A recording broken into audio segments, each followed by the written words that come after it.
In this video, we will discuss about pollination. What are different types of pollination and what are the agents of pollination? Agents of pollination we will discuss in the next video. So, what is pollination? Plants which called as angiosperms, they are flowering plants. We have discussed in detail earlier. They may have bisexual flowers, they may have unisexual. Bisexual, when in one flower two sexes are present, this is called as bisexual. Another term for bisexual is hermaphrodite. Unisexual, when there are two sexes and they may be present on the same plant and they may be present on different plant. Like if we see maize plant, maize is unisexual. This will bear male flower separately and female flower separately. Then in papaya, male and female plants, they are different. Now here if we see in this flower, both the sexes are present. Like here we can see this is the angiospermic flower which is bearing, this part is the female part, gynoecium, and these are stamens, which is the male part. And if we cut it vertical section, we'll see structure like this. In the center, this is gynoecium and these are stamens. Now what is pollination? If we see the anther, this is the anther part. If we cut its section, right, and we can see its anatomy, we'll see that it is, when it is mature, this is filled inside with large number of pollen grains. Pollen grains are yellow in color and they are liberated by breaking of the anther, which is called as dehiscence of the anther. Usually when anther they are exposed to the air, they dry up, and the part from where they are weak, they will shrink and dehisce open, mean they will break up to release the pollen grain. And these slits, they may be longitudinal like here, or they may be transverse like this. This may be by means of apical pores. So apical pore, transverse slits or longitudinal slits, through them pollen grains will come out, and this release of pollen grains from the anther, these pollen grains, they are being released. Now after their release, they may reach to the female part on the stigma.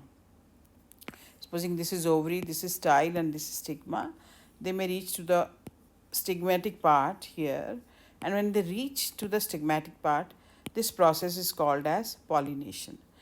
For pollination, stigma should be mature and anther should also be mature. If anther is mature, stigma is receptive. Receptive means it is ready to receive the pollen grain, so the word is used as receptive. Then pollination will take place. Now this release of pollen grain and their fall on the stigma, this is called as pollination. Various agents may be required and they are called as pollinator agents. That we'll discuss in the next video. Now we can see here, these are two flowers, right? Now these two flowers, they may be of the same species. So from here pollen grains are being released.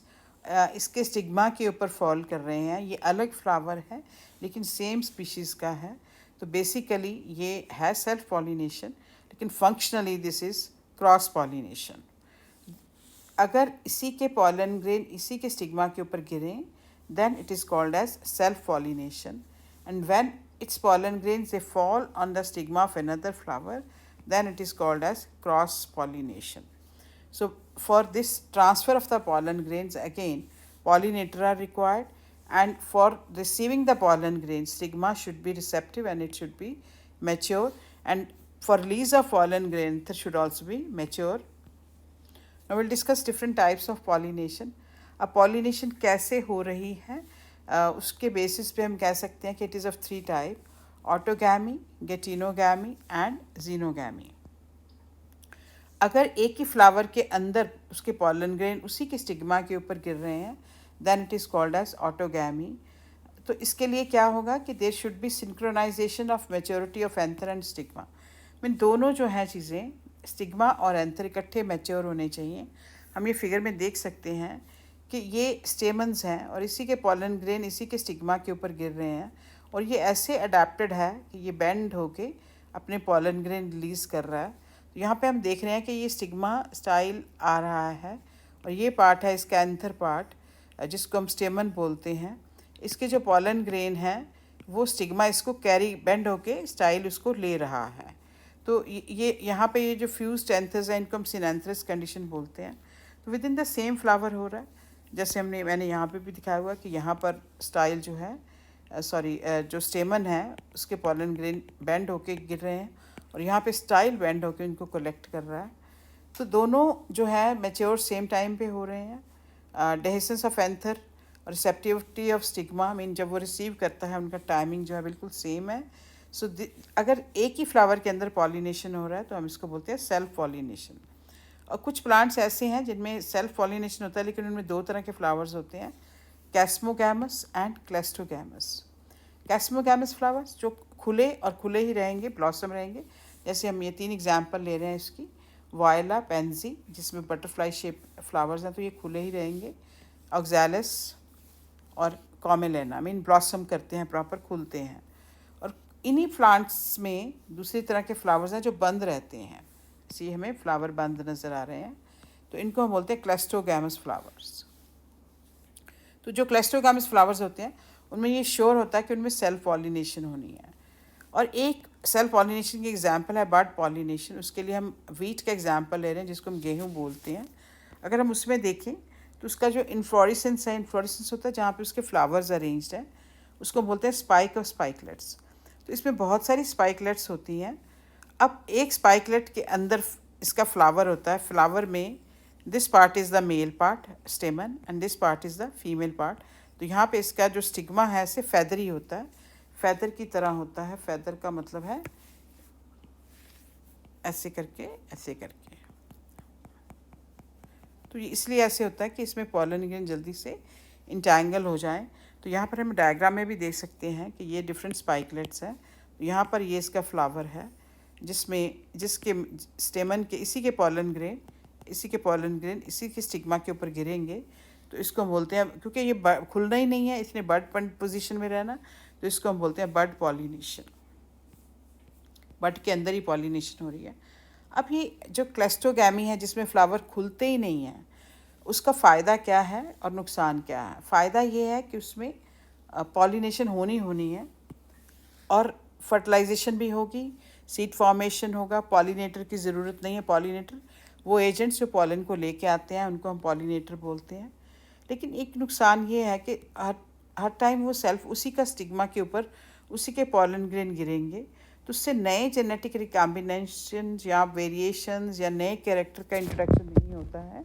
तो धीरे धीरे करके जो characters हैं वो deteriorate हो जाते हैं।